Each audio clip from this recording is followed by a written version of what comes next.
Um, Thank you, Rebecca, for that warm welcome. So as she was mentioning, if you don't know already, my name is Teddy, and I am an English major on the pre-medicine, pre-professional track. And as an English major, I get to read a lot of stories, okay? Now, this is good because I love stories. I love to devour stories in any format. You have it in book, movies, TV. It's just, they're all great. I can read, watch, review any of them, right? And now, the more I think about this, can we have the PowerPoint up here? The more I think about this, the more I feel like I can't be the only one that feels this way about stories, right? Because if you look at society, next slide please, if you look at society, you see that we're surrounded by stories, and it's because we're so naturally attracted to them, right? Now, what I want to explore today is what exactly makes a good story. What is the formula, so to speak, of these stories that we consume? What is it about stories that we are so attracted to them? You know, there's several answers to that, but the one I want to focus on today is the section called the climax. Next slide, please. The climax is defined as the section after the rising action, where the action is at its highest point. You can go to the next slide.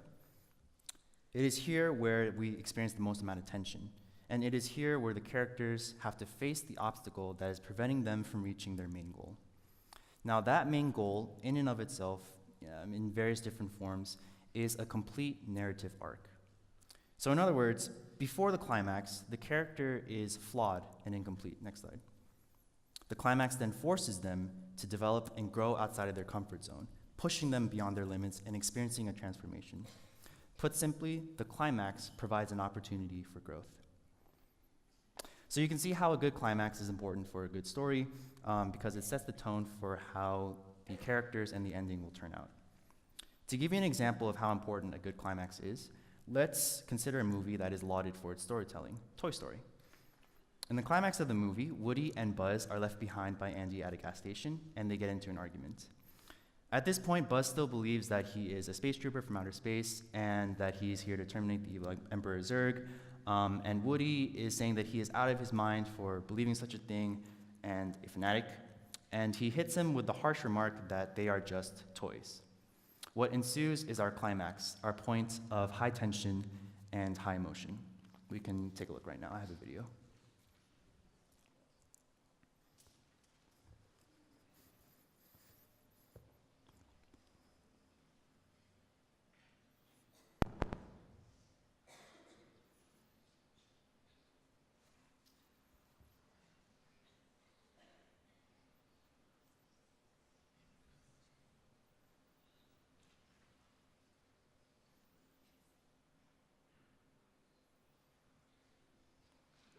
Getting a nice view of Woody's back here.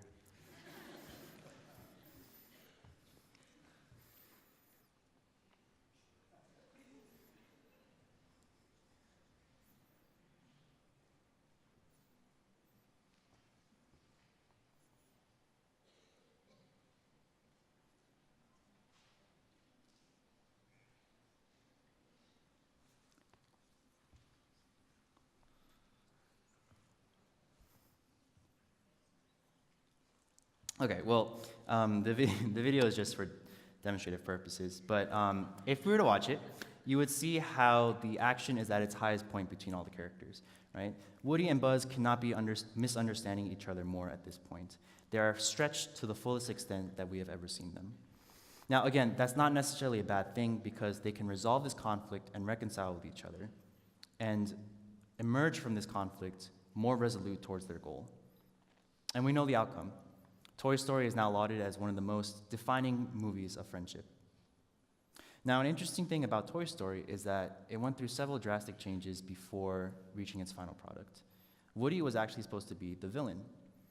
Now, I don't know, I feel like Woody as a villain would not have been as effective because, you know, hearing harsh words coming out of someone's mouth is much more impactful when it's coming from a friend rather than someone you see as a villain, right?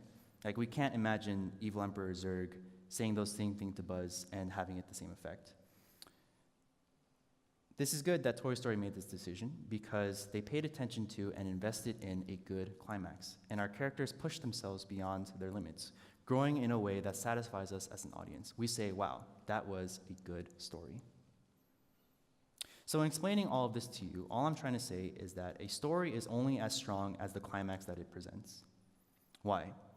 The climax of a story doesn't necessarily have to be emotionally driven, as we were about to see in the video, but it can also be physical and violent. Next slide, please.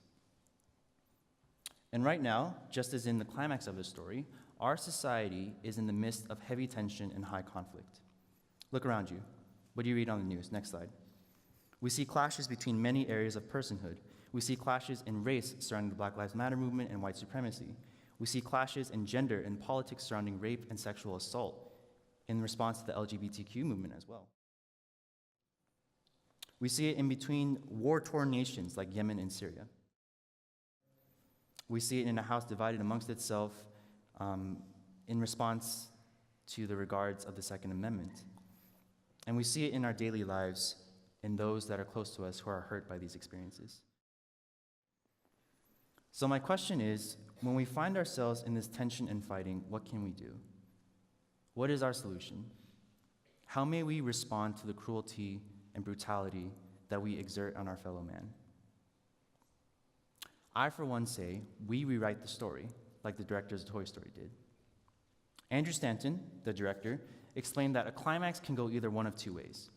The stress of the situation may bring the characters closer together than they ever were before, or it may splinter them apart forever.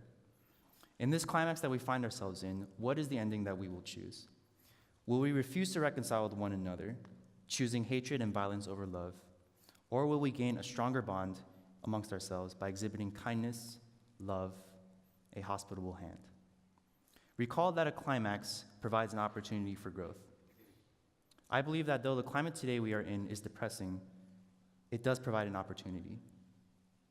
I hope and I pray that instead of continuing to live in a fractured society, that we will emerge from this climax as stronger human beings and more complete. Because as we have heard, it is not too late. We can rework and edit stories. Next slide, please. We don't have to accept a perennial bad ending, and this hate does not have to go on forever. We can work to change the outcome that we are headed towards simply by acting in kindness and love and hospitality in one another. We have the power. Next slide, please.